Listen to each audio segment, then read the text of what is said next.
তাদের কাছে নিবেদন করব যে আপনারা এই মজমাতে এসে জমে বসে যান। আপনারা এতটা মেহনত করে এই মজমার আয়োজন করেছেন। এই মজমা মূল উদ্দেশ্য যে দ্বীনের বাণী, কোরআনের বাণী মানুষের কাছে পৌঁছে যাক। তো মানুষের কাছে পৌঁছে যাক, আর নিজেরাই যদি এই কালামুল্লাহর বাণী থেকে, কোরআন হাদিসের আলোচনা থেকে মাহরুম থেকে থাকি, তাহলে সেটা বড়ই পরিতাপের বিষয় হবে।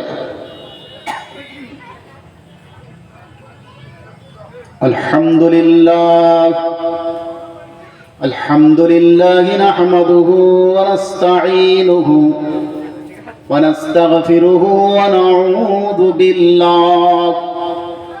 নাউযু বিল্লাহি মিন শুরুরি আনফুসিনা ওয়া মিন সাইয়্যাতি আ'মালিনা মান ইয়াহদিহিল্লাহু ফালা মুদিল্লা লাহু ومن يضلله فلا هادي له ونشهد أن سيدنا ونبينا ومولانا محمدا عبده ورسوله أرسله بالحق بشيرا ونذيرا وداعيا إلى الله بإذنه وسراجا منيرا. أما بعد فقد قال الله تبارك وتعالى في كلامه المجيد وفي الفرقان الحميد. فأعوذ بالله من الشيطان الرجيم. بسم الله الرحمن الرحيم. ما أطاعكم الرسول فخذوه وما نهاكم عنه فانتهوا. وقال الله أيضا في كلامه بسم الله الرحمن الرحيم. إن الله وملائكته يصلون على النبي يا أيها الذين آمنوا صلوا عليه وسلموا تسليما. اللهم صل على سيدنا مولانا محمد وعلى آل سيدنا مولانا محمد. खुदा से मोहब्बत नबी से जुदा, ये तो आपका अनवर का गवारा नहीं. गुलामे मुहम्मद क्या चीज़ है जिनको मिल गया दो जहां मिल गया. अल्लाहुम्मा सल्ली अला सय्यिदिना मौलाना मुहम्मद व अला आलि सय्यिदिना मौलाना मुहम्मद. मदीने में जाकर मुहम्मद मिलेंगे वहाँ पर कसूरों के सहारा मिलेंगे। अगर सहारा न दोगे तो फिर कैसे कमले वाले किनारा मिलेंगे। अल्लाहुम्मा सल्ली अला सय्यिदीना मौलाना मुहम्मद व अला आलि सय्यिदीना मौलाना मुहम्मद। কোথায় আছো গো প্রাণের নবীজি, আমাদেরকে ছাড়িয়া, তোমায় ছাড়া কি বানাব এই জগতে বাঁচিয়া। আল্লাহুম্মা সাল্লি আলা সাইয়্যিদিনা মাওলানা মুহাম্মদ ওয়া আলা আলি সাইয়্যিদিনা মাওলানা মুহাম্মদ। মুআজ্জাজ মুকাররম সামিনে কেরাম, সমস্ত প্রশংসা সে আল্লাহ পাকের দরবারে, যিনি প্রত্যেক বৎসরের ন্যায় এবৎসরেও আমাদেরকে এহেন এক মজলিস কায়েম করার তৌফিক দান করেছেন। সেজন্য শুকরিয়া জ্ঞাপনার্থে বলি আলহামদুলিল্লাহ। তারপরে জানাই লক্ষ কোটি দরুদ ও সালাম সেই মহামানবের প্রতি, যিনি সারা বিশ্বের মানুষকে হকের দিকে হাত সানি দিয়ে আহ্বান জানিয়েছেন। তারই প্রতি দরুদ প্রেরণার্থে বলি সাল্লাল্লাহু তাআলা আলাইহি ওয়াসাল্লাম। তারপরেই জানাই আমার শ্রদ্ধা ভালোবাসা আমার বয়োজ্যেষ্ঠদের প্রতি, স্নেহ ভালোবাসা বয়োকনিষ্ঠদের প্রতি, পর্দার অন্তরালে অবস্থিতা মা ও বোনেদের প্রতি। তো আমরা যারা এদিকে ওদিকে ঘোরাফেরা করছি, অনুরোধ করব এই মাজমাতে এসে বসে যান।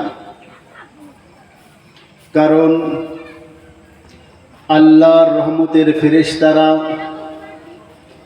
এই দিনের আলোচনা যেখানে হয়, কোরআন হাদিসের কথাবার্তা যেখানে হয়, আল্লাহ আল্লাহ রসুলের কথা যেখানে আলোচনা হয়, আল্লাহর ফেরেশতারা চারিদিক থেকে তাদেরকে বেষ্টন করে নেয়। আল্লাহ পাক জানা সত্ত্বেও এই ফেরেশতারা যখন আল্লাহ পাকের দরবারে যাবেন, তখন আল্লাহ পাক জিজ্ঞাসা করেন, ও আমার ফেরেশতারা, বলো বলো বলো আমার ফেরেশতারা, তোমরা কোথায় ছিলে? ওই সময় আল্লাহর ফেরেশতারা বলতে থাকে, গো রব্বুল আলামিন, অমুক জায়গাতে আপনার বেশ কিছু বান্দা, তারা আপনার রসুলের বাণী, আপনার বাণী শ্রবণে রত ছিল, তারা আপনার জিকিরে রত ছিল, আমরা তাদের সেই মজমাতে বসেছিলাম। আল্লাহ পাক তাদেরকে বলে, আমার ফেরেশতারা, বলো বলো বলো বান্দা কি আমি আল্লাহ আমাকে দেখেছি? উত্তরে আল্লাহর ফেরেশতারা বলে না। আবার বলো, আমার ফেরেশতারা, বলো বলো আমি আল্লাহ আমার দয়ার জান্নাতকে কি তারা দেখেছি? আমার গজবের জাহান্নাম কি তারা দেখেছি? প্রত্যেকটা উত্তরে আল্লাহর ফেরেশতারা বলে না। তখন আল্লাহ পাক আল্লাহর ফেরেশতাদেরকে বলে, আমার ফেরেশতারা তোমরা সাক্ষ্য থেকে যাও, আমি আল্লাহ আমি ওই বান্দাদের উপরে রাজি হয়ে গেলাম। ওদের জীবনের গুনাহ খাতা আমি আল্লাহ পাক মাফ করে দিলাম। ওরা যে জান্নাতের কামনা করে, ওই জান্নাত আমি ওদের জন্য ওয়াজিব করে দিলাম। ওরা যে জাহান্নাম থেকে পানাহ চায়, এই জাহান্নাম ওদের জন্য আমি আল্লাহ পাক হারাম করে দিলাম। সেজন্য আমি অনুরোধ করব যে আমরা এতটা মেহনত করে, এতটা কষ্ট শ্রম অর্থ দিয়ে এই মাজমার আয়োজন করেছি, কিন্তু এই মাজমা থেকে যদি আমরা এর ফজিলত হাসিলে যদি মাহরুম হয়ে যায়, সেটা হবে আমাদের জন্য পরিতাপের বিষয়। এই মাজমাগুলো আমাদের মনে হতে পারে যে এখন তো আমাদের ইমাম সাহেব বলছে বাইরের বক্তারা আসুক, তারপরে তাদের মুখ থেকে কিছু শুনবো।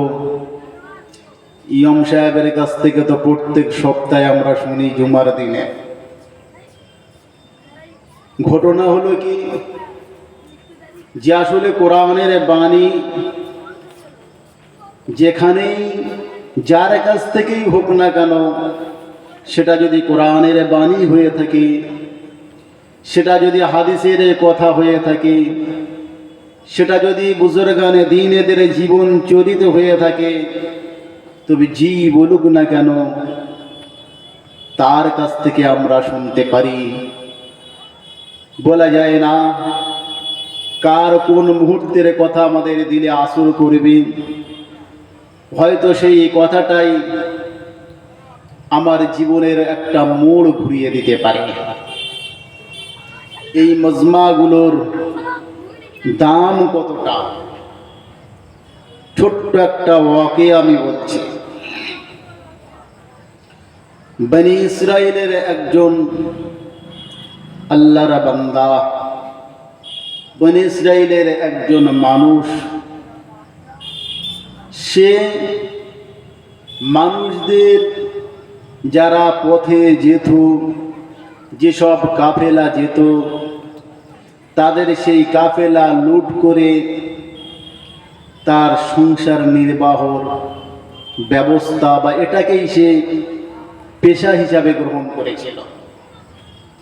তো একটা দিন একটা কাফেলা, একটা ব্যবসায়ী দল চলেছে, সেই দলের মধ্যে রয়েছেন একজন আল্লাহওয়ালা। সেই কাফেলা দলকে লুণ্ঠন করলো, তাদের যাবতীয় সম্পত্তি লুণ্ঠন করলো। ওই আল্লাহওয়ালা বলতে লেগেছেন, ওগো আল্লাহর বান্দা, তুমি কি আল্লাহর নবী মুসা কালিমুল্লাহকে আল্লাহর রাসূল বলে মনে করো? তা বলে হ্যাঁ। ওগো আল্লাহর বান্দা, তুমি কি তাওরাতকে আল্লাহর কিতাব বলে মনে করো? তা বলে হ্যাঁ। বলে ওগো আল্লাহর বান্দা, তুমি কি আল্লাহতে বিশ্বাসী? তা বলে হ্যাঁ। ওগো আল্লাহর বান্দা, তুমি পরকালকে কি মানো? তা বলে হ্যাঁ। বলে তুমি যেই কাজগুলো করছো, তোমার কি একবার মনে হয় না যেই মানুষগুলোকে, এদের এই কাফেলাকে লুণ্ঠন করে তুমি অন্যায়ভাবে এদের লুট করছো, এদের কি কোনো জবাব এই বিষয়ে তোমার ময়দানে মাহশারে আল্লাহ পাক যখন তোমাকে সওয়াল করবে, আমার বান্দা তুমি কেন ওদের লুণ্ঠন করেছিলে? তুমি কেন রাহাজানিকে তোমার পেশা হিসেবে গ্রহণ করেছিলে? তুমি কি তার উত্তর দিতে পারবে? আর এই কাজটা তুমি কেন করো? সেই সময় আল্লাহর বান্দা বলেছিল, ওগো আল্লাহর বান্দা, এটা তো নসিহতের জায়গা নয়। আর আমি এই যে লুণ্ঠন করা সম্পদ দিয়ে আমার স্ত্রী, পুত্র আর আমার মা, তাদের ভরণ পোষণের ব্যবস্থা করি, আমারও যদি কিছু গুনাহ হয়ে থাকে, আমার যদি কিছু অপরাধ হয়ে থাকে, তাহলে আমার অপরাধগুলো তারাও শেয়ার গ্রহণ করবে, তারাও ভাগ নেবে ময়দানে মাহশরে। তাদের অর্জিত নেকি আমি কিছু তাদের কাছ থেকে নিয়ে বেড়া পার হয়ে যাব। ওই সময় আল্লাহর বান্দা বলতে লেগেছেন, ওগো আল্লাহর বান্দা, তুমি আমাকে এইখানে বেঁধে রেখে চলে যাও তোমার বাড়িতে। তোমার বাড়িতে যে প্রত্যেক সদস্যকে তুমি জিজ্ঞাসা করো, জিজ্ঞাসা করে এসে বলো যে তারা তোমার গোনার ভাগী নাই কিনা, তারা তোমার গোনার ভাগী হয় কিনা, এটা জিজ্ঞাসা করে। আল্লাহর বান্দা বাড়ি চলে গেল। আমরা দুনিয়ার জমিনে কেউ চেন্নাই কাজ করি, কেউ মহারাষ্ট্রে, কেউ বিভিন্ন জায়গায়। যে সমস্ত তরুণার যুবকে নওজওয়ানেরা কাজ করে বিভিন্ন অন্য অন্য রাজ্যে, তারা ভালো জানে যে তারা দূর থেকে বাড়ি আসার পরে তার স্ত্রী সর্বপ্রথম দেখবে তার পকেট, যে স্বামীর পকেটে আমার কত রয়েছে, স্বামী কত উপার্জন করেছে। দুনিয়ার জমিনে সব থেকে ছোট্ট একটা শব্দ, এত ছোট শব্দ আর এত বড় কিনা মহৎ আর কোন শব্দ দুনিয়ার জমিনে হয় না। ময় আকার মা, ছোট্ট একটা শব্দ, একটাই অক্ষর। এই মা জননী সর্বপ্রথম আপনার খবর নেবে, পকেটের খবর না, আপনার পেটের খবরটা আগে নেবে, যে বাজারে পেটে কিছু পড়েছে কিনা, বাবা তোমার খাওয়া হয়েছে কিনা, কখন খেয়েছিলে, ট্রেনে কখনো উঠেছিলে, এই সব বার্তা আগে খাওয়ার ব্যবস্থা করে। তো সেই মা জননীর কাছে এসেছে, এসে বলছে, আম্মা জান, মেহেরবানি করে একটা প্রশ্নের উত্তর কি আপনি দেবেন? আমি কি কাজ করি আপনি ভালো করে জানেন। মানুষদের যে কাফেলা যায়, যে ব্যবসায়ী দল যায়, তাদের লুটপাট করে আমি আনি আর আপনাদের মুখে ধরি। এখন মেহেরবানি করে বলবেন যে এই কাজগুলো করার কারণে, এই তস্করি পন্থা গ্রহণ করার কারণে আমার যে বদআমলগুলো হয়েছে, আমার যে গুনাহগুলো হয়েছে, এই গুনাহগুলোর ভাগ কি আপনি নেবেন? সেই সব আম্মা জান বলে, বেটারে, তুমি যখন ছোট ছিলে তোমার দায়িত্ব ছিল তোমার আব্বা জান আর আমার উপরে, আর আজকে তিনি বিদায় নিয়ে চলে গিয়েছেন। আজকে তুমি বালেগ হয়েছো, তুমি বড় হয়েছো, তোমার উপরে দায়িত্ব পড়েছে, আমি তোমার বৃদ্ধা মা, মায়ের দায়িত্ব তোমার উপরে পড়েছে। তুমি যখন ছোট ছিলে, তোমার আর যোগাবার জন্য আমরা যদি কোনো অন্যায় রাস্তাকে গ্রহণ করি, তার জন্য সেই পাপটা আমার ঘরে, তোমার আব্বার ঘরে এসে বর্তাবে। তোমার এই পাপের অপরাধের বা তোমার এই অপরাধগুলো, তোমার এই পাপগুলো তো আমরা ভাগ নিতে পারবো না। বলছে আপনাদের জন্য, আমি আপনাদের মুখে গ্রাস ধরার জন্য, আপনাদের মুখের একটা লোকমা ধরার জন্য আমি এই অন্যায় রাস্তাকে বেছে নিয়েছি। আমার পাপের ভাগ কি আপনি নেবেন না? বলে তা কি কেন হয়? যে আমার দায়িত্ব পালন করার ক্ষেত্রে যদি কোনো রকম ত্রুটি হয়ে থাকে, সেটা আমার আল্লাহ পাক আমাকে ধরপাকড় করবেন।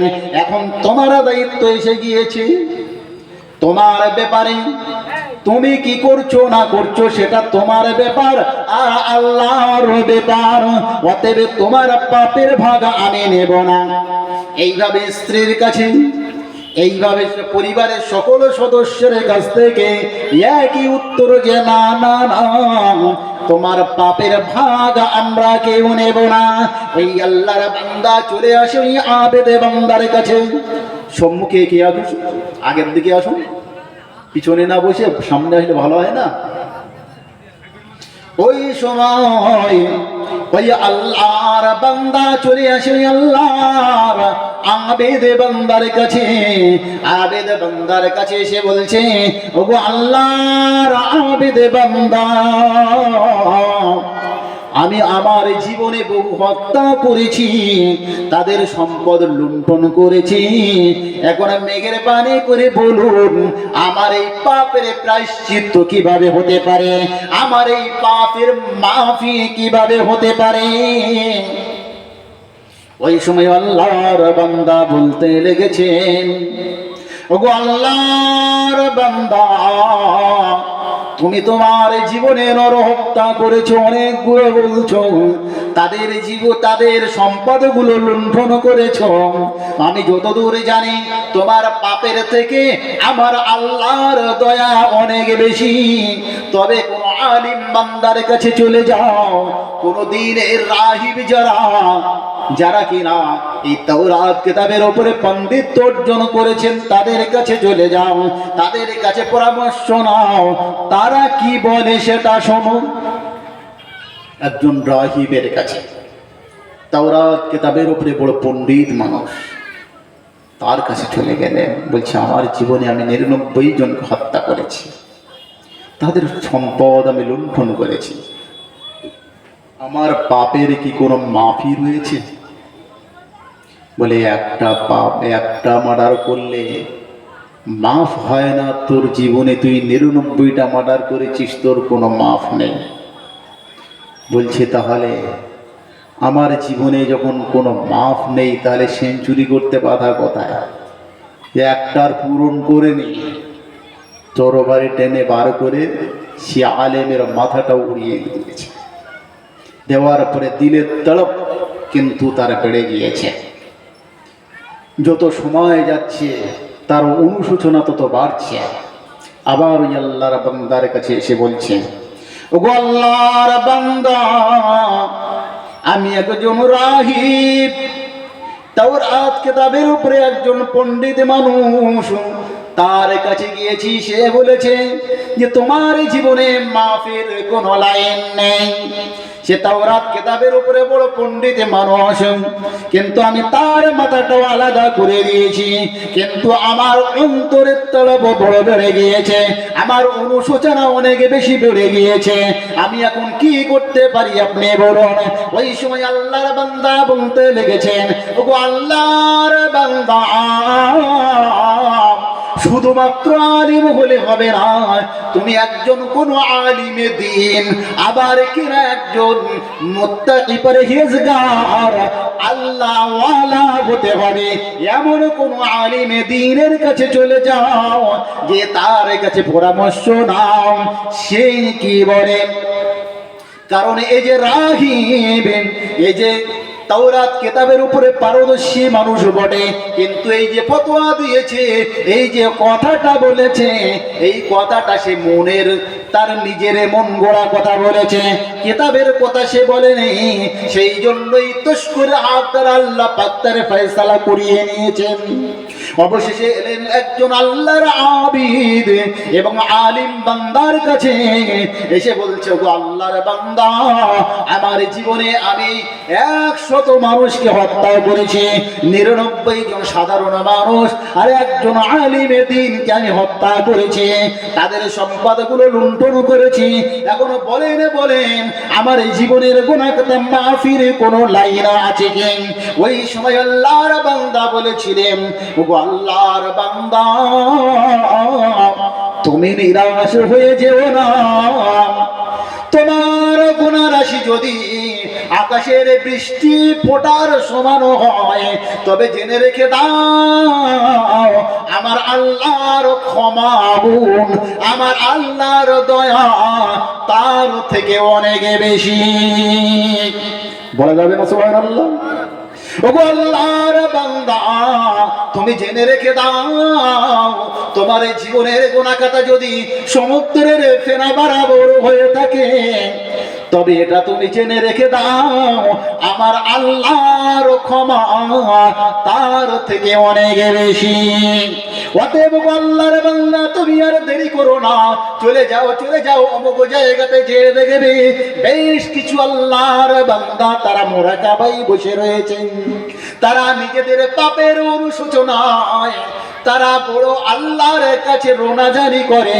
তারা যে কাজটা করে ওই মজমাতে তুমি চলে যাও, তারা যে কাজটা করে তুমিও তাই করবে, ইনশাআল্লাহ আমার আল্লাহ তোমার জীবনের গুনাহ খাতা মাফ করে দেবেন।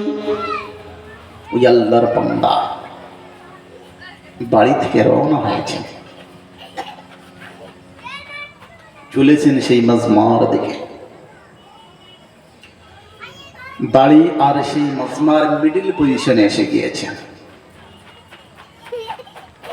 এদিকে মওদের ফেরেশতা হযরত আজরাইল আলাইহিস সালামের উপর নির্দেশ, যেই বান্দার হায়াত শেষ হয়ে গিয়েছে, তো আল্লাহর দুই দল ফেরেশতা, একদল ফেরেশতা হলো আযাবের ফেরেশতা, আর একদল ফেরেশতা হলো আল্লাহর রহমতের ফেরেশতা।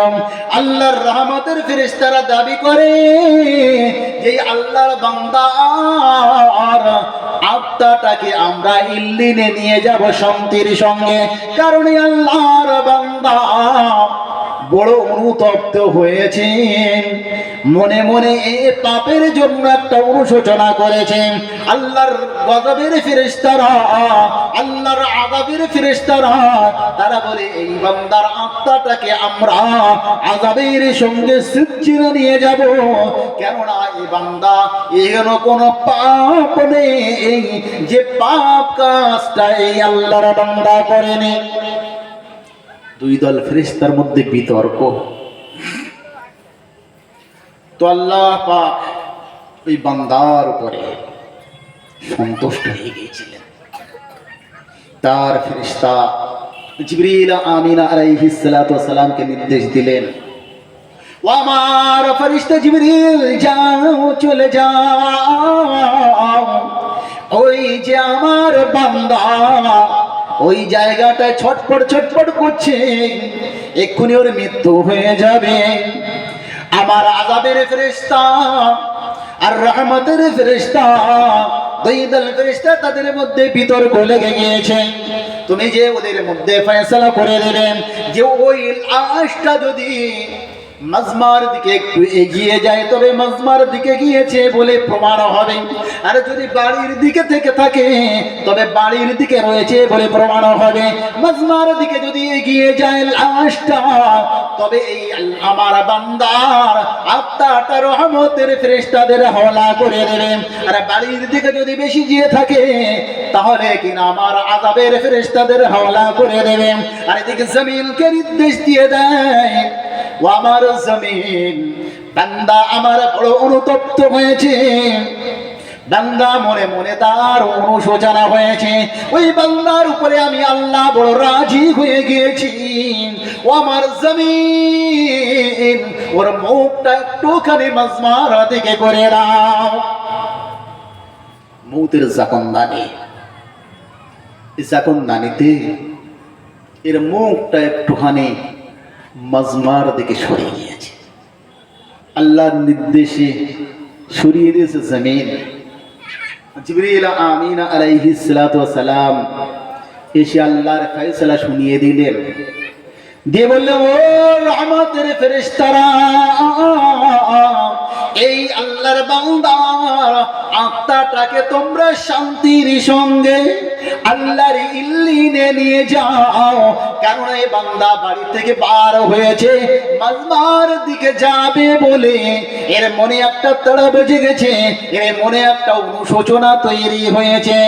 এ কিনা নিজের ইসলাহের জন্য আল্লাহর জাকিরিন বান্দাদের কাছে আল্লাহর যারা মুরাকাবায় বসে রয়েছে আল্লাহর প্রিয় বান্দাদের মাহফিলে যাওয়ার জন্য বাড়ি থেকে রওনা হয়ে গিয়েছে, সেজন্য আমার আল্লাহ পাকের উপরে সন্তুষ্ট হয়ে গিয়েছেন, ওর জীবনের গুনাহ খাতা মাফ করে দিয়েছেন। সেজন্য আমার আল্লাহর রহমতের ফেরেশতারা তোমরা এর আত্মাটাকে শান্তির সঙ্গে নিয়ে যাও। ও গজবের ফেরেশতারা, ও আযাবের ফেরেশতারা, তোমরা ফিরে যাও, ফিরে যাও। তাহলে বোঝা গেল এই রকম ধরনের যে ছোট্ট মজলিস আমাদের কাছে ছোট মনে হলেও আমার আল্লাহর কাছে এর গুরুত্ব, এর মহত্ব, দুনিয়ায় এইরকম ধরনের যত সেরা মজলিস চলছে সেই সেরা মজলিসের মধ্যে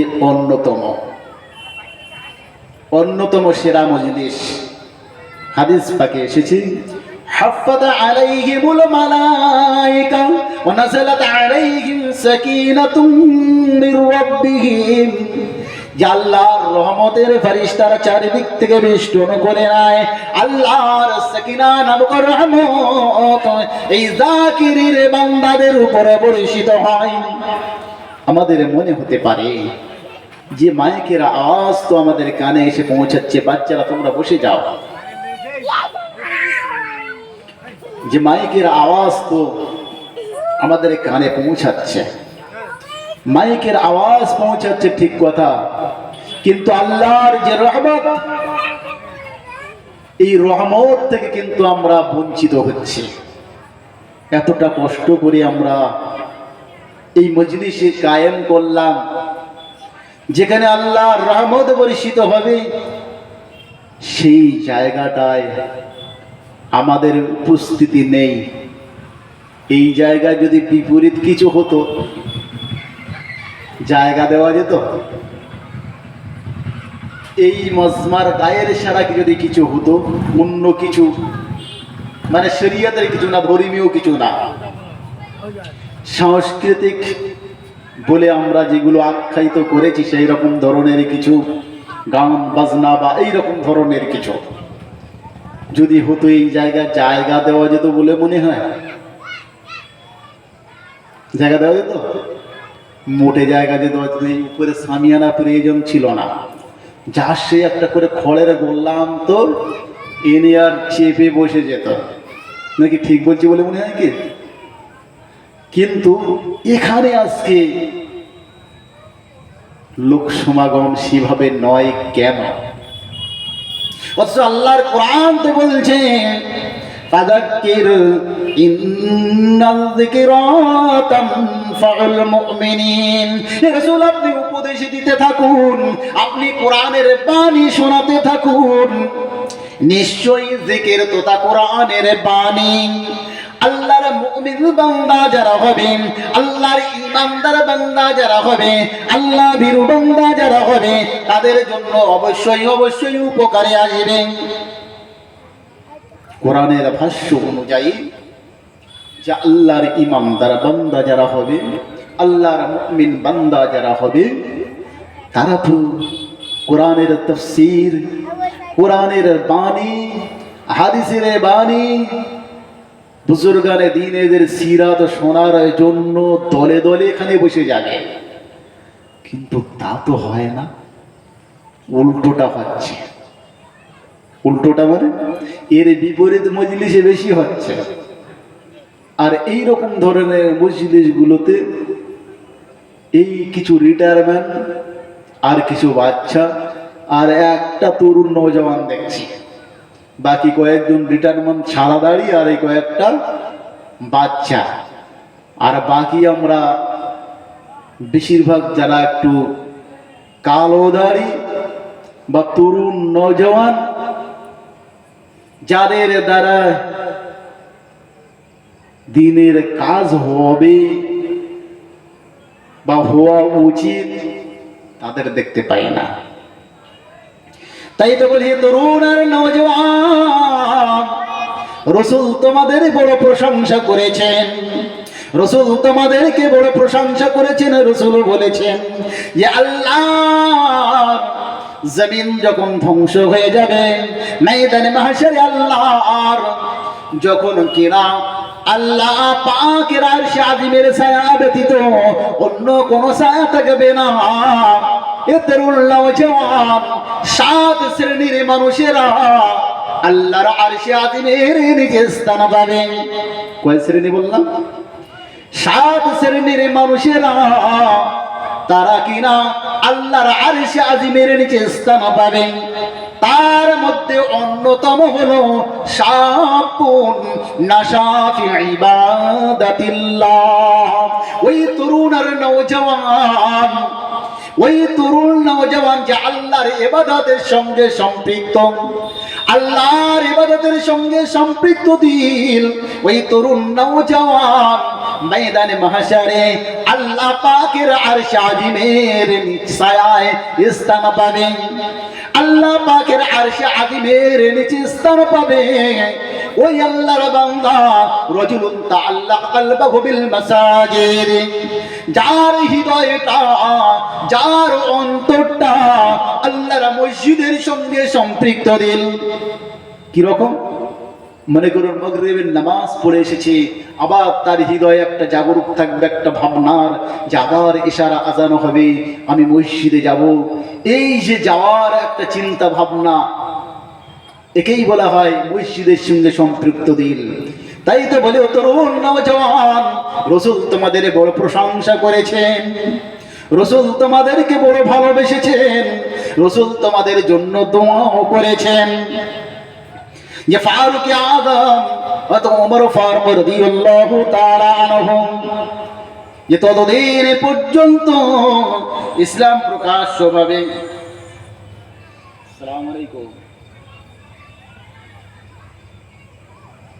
আমার যেতে একটু দেরি হবে, দুরুদ আল্লাহুম্মা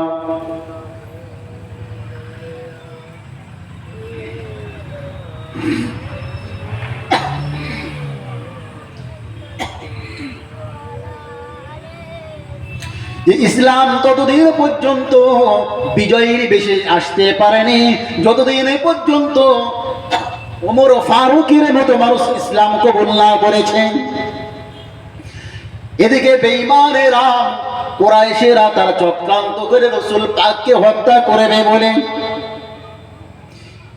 সেই মজমাতে এসে পৌঁছালেন। ওমর ইবনে আল খাত্তাব বলছে মুহাম্মদ সাল্লাল্লাহু আলাইহি ওয়াসাল্লামকে হত্যা করতে পারবে কে? রাইসুল কুরাইশ আবু জেহেল ডিক্লেয়ার দিচ্ছে, তার এত এত পুরস্কার দেওয়া হবে। ওমর ইবনে খাত্তাব রাদিয়াল্লাহু তাআলা আনহু উনি উঠলেন, বলে আমি পারবো। রওনা হলেন তরবারি নিয়ে। পথে অনেক ঘটনা। আবু নঈমের সঙ্গে দেখা হলো, বললো কোথায় যাচ্ছ? বলে মুহাম্মদকে হত্যা করতে যাচ্ছি। তাহলে হাশিমি গোত্র তোমাকে ছেড়ে দেবে? ওনার বংশ, রাসূল পাকের বংশ কি তোমাকে ছেড়ে দেবে? বলে মনে হয় তুইও বেঈমান হয়ে গেছিস, মানে তুইও মুসলমান হয়ে গেছিস। তো বলছি আমার খবর পরে নিও, তোমার বোন বোনাই তারাও ইসলামে দীক্ষিত হয়েছে। বোন বোনার বাড়ি এলো, মারধর করলো, প্রচুর মারধর হলো।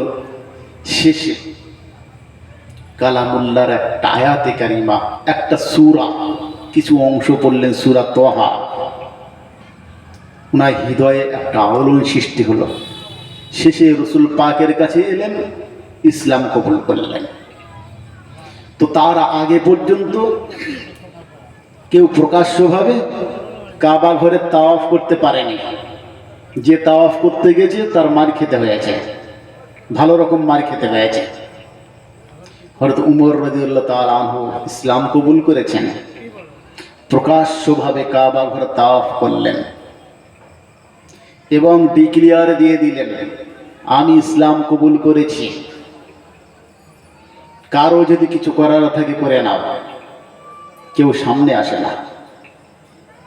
তো যাই হোক, রাসূলও বলেছিলেন যে হযরত ওমরের ইসলাম গ্রহণ ইসলামের জন্য বিজয়। যে একটা মানুষ ইসলাম কবুল করেছে, যেটাই যেন ইসলামের জন্য বিজয়। সেজন্য বলি তরুণ আর নওজওয়ান, তোমাদের মধ্যে যে শক্তি রয়েছে এই শক্তিটাই আল্লাহ পাক বড় পছন্দ করেন। কারণ একজন বৃদ্ধ মানুষ, একজন রিটায়ারমেন্ট, মনে করুন তার 60 বছর বয়সে হয়ে গিয়েছে, ছেলে ছেলে ইনকাম করে অথবা চাকরিজীবী, চাকরি থেকে সে ছেড়ে এসেছে, রিটায়ারের পয়সা পায় আর মসজিদে 24 ঘন্টা পড়ে রয়েছে। ওই আল্লাহর বান্দার ইবাদতটা যতটা গ্রহণযোগ্য, যতটা আল্লাহর দরবারে যা তার দামটা যতটা বেশি, তার থেকে একজন সকালে এসে বার হয়েছে, বার হওয়ার পরে সারাটা দিন ঠিকঠাক ভাবে অন্য কোনো কাজ, অন্য কোনো ইবাদত সে করতে পারে না, কেবলমাত্র ফরজ হুকুমগুলো সে যথারীতি আদায় করে। এই আল্লাহর বান্দার ইবাদতটা আমার আল্লাহর দরবারে অনেক বেশি পছন্দনীয়। কি রকম? হাদিস শাস্ত্রের ইহনো কোনো হাদিস গ্রন্থ নেই যে হাদিস গ্রন্থে আব্দুল্লাহ ইবনে মুবারকের বরাত দিয়ে কোনো হাদিস বর্ণিত হয়নি। বহুত বড় একজন মুহাদ্দিস। তো এই আব্দুল্লাহ ইবনে মুবারক দুনিয়া থেকে বিদায় নিয়েছেন। এনার শাগরেদরা স্বপ্ন দেখছেন যে আল্লাহ পাক আপনার সঙ্গে কেমন ব্যবহার করেছে। বলছে, ওগো আমার শাগরেদেরা, ওগো আমার ছাত্রেরা, আমি আব্দুল্লাহ ইবনে মুবারক, আমার আমলকে আল্লাহ পাক কবুল করে নিয়েছেন। আমার আল্লাহ আমার সঙ্গে বড় ভালো ব্যবহার করেছেন। তবে আমার বড় ঈর্ষা হয়, আমার বড় ঈর্ষা হয়। কি রকম? যে আমি আব্দুল্লাহ ইবনে মুবারক সারা রাত জেগে আল্লাহর ইবাদত করি, ভোর রাতে কিনা আল্লাহর জন্য তাহাজ্জুদের নামাজ আদায় করি। আর আমি যখন নামাজ আদায় করি, আমার বাড়ির পাশে দেখেছি একজন কর্মকার, একজন কেরায় হাতুড়ি পেটায়। কর্মকার মানে কামার। কামার মানে আমরা ধরে নিয়েছি যে হিন্দু ভাই হবে বা অন্য কোনো জাতি হবে, কিন্তু আসলে তা না, যে লোহার কাজ করে কর্মকার। তো সেই কামার তার বাড়ির পাশে হাতুড়ি পেটায়, আমি তাহাজ্জুদের ওয়াক্তে তাহাজ্জুদের নামাজ পড়ি, আর ওই আল্লাহর বান্দা হাতুড়ি পেটায়, আমি নামাজ পড়ি। আমার ইবাদত আল্লাহ পাকের কাছে যতটা কবুল, যতটা গ্রহণীয়, ওই যে আল্লাহর বান্দা ওই কামার লোহায় বাড়ি মারে, লোহায় ওই লোহার হাতুড়ি দিয়ে আঘাত করে আর আল্লাহর কাছে ফরিয়াদ করে, ওগো আল্লাহ, আব্দুল্লাহ ইবনে মুবারক আজকে আমি দেখতে পাচ্ছি কিভাবে আল্লাহ আপনার ইবাদত করে, আর আমি বড় গরিব মানুষ, আমার সেই আওকাত নেই, আমার সেই পজিশন নেই যে আমি ইবাদতে আত্মনিয়োগ করি, তাই আমি লোহা পেটাচ্ছি। আমার যদি সেই সময় আল্লাহ সেই আওকাত আপনি দিতেন, তাহলে আপনার ইবাদতে আমি রত থাকতাম। আমি আব্দুল্লাহ ইবনে মুবারক দেখছি আজকে আমি দুনিয়া থেকে বিদায় নেওয়ার বাদে আমার আমলের দরজা বন্ধ হয়ে গিয়েছে, কিন্তু ওই যে কর্মকার, ওই কমার কিনা এখনো লোহা পেটানো এখনো জারি রেখে দিয়েছে। ওই যে লোহা পেটায় ওর নেক আমলে আমল নামায় নেকি লেখা হয়ে যায়। বলে যাবে না সুবহানাল্লাহ? ও তো করছে দুনিয়ার কাজ, ও লোহাতে পেটাচ্ছে হাতুড়ি, কিন্তু আল্লাহর দ্বীনের কাজ বলে গণ্য হয়। কারণ আল্লাহ পাক ওর গরিবী হালাতে রেখেছে, আর আল্লাহ ওর দিলের একটা তলব দিয়েছে। এই তলবের কারণে ওর দুনিয়াটাও হয়ে গিয়েছে ওর জন্য দিন, ওর দুনিয়ার কাজটাই হয়ে গিয়েছে ওর জন্য ইবাদত। যেমনি ভাবে আব্দুল্লাহ ইবনে মুবারকের তাহাজ্জুদের নামাজটা আল্লাহ পাকের দরবারে ইবাদত রূপে কবুল হয়েছে, তেমনি ভাবে আল্লাহর ওই কামার বান্দাটার লোহা পেটানোটাও আল্লাহর দরবারে ইবাদত বলে গণ্য হয়ে গিয়েছে। আমি আব্দুল্লাহ ইবনে মুবারক দুনিয়া থেকে বিদায় নিয়ে গিয়েছি, আমার আমলের দরজা বন্ধ হয়ে গিয়েছে, আমার আমাল শেষ হয়ে গিয়েছে, কিন্তু ওই যে কর্মকার ওর আমলের দরজা বন্ধ হয়নি, এখন লোহা পেটানো চলছে, এখন ওর আমালের নেক আমালের খাতাটা বেড়েই চলেছে। আমি আব্দুল্লাহ ইবনে মুবারক আমার বড় ঈর্ষা হয় ওই আল্লাহর বান্দার প্রতি। তাহলে বোঝা গেল আমরা যেগুলোকে ইবাদত বলে মনে করি, যে নামাজ পড়া ইবাদত, রোজা রাখা ইবাদত, তাসবিহ পড়া ইবাদত, তেলাওয়াত করা ইবাদত, না না না না, শুধুমাত্র এইগুলোর নাম ইবাদত নয়। ইবাদত হলো সেই জিনিস, ইবাদত হলো সেই জিনিস আত-তাসলিমু বিমা